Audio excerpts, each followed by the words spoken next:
What does it look like to spend 24 hours in the desert? Keep on watching to find out. I got picked up at 6 a.m. and went on a 4-hour drive to this oasis where we had our briefing and some lunch before heading into the desert. The first stop was the Black Desert. It gets the name from these black volcanic rocks which were actually magma, and this was a volcanic area below the surface of the sea millions of years ago. After a bumpy ride in the desert, we stopped off for some sandboarding, which was one of my favorite activities. Next up was Crystal Mountain, which, as you can imagine, is a mountain made of crystals. One of the coolest places I've ever been to. We also visited Agabat Valley, which is one of those places that does not look real. We found fossils here, which actually is a childhood dream, I'm not gonna lie. The final stop for the day was the White Desert, which has these natural sculptures. We drove a little bit further into the desert and set up camp. We watched the sunset from this rock, which was absolutely stunning. Here's a little tour of our makeshift campsite. As you can see, it's in the most stunning location. I was really prepared for it to be super cold in the desert overnight, but it actually wasn't that bad. Okay, I'm gonna be so real with you guys for a second. Obviously, there's no toilet in the middle of the desert,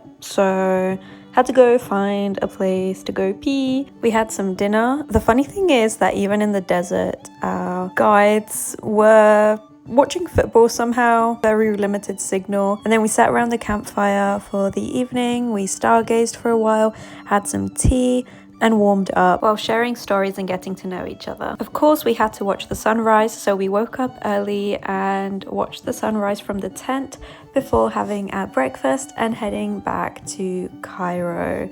This was such an incredible experience. I would totally recommend it to anyone who has the chance to. And I hope that answers the question.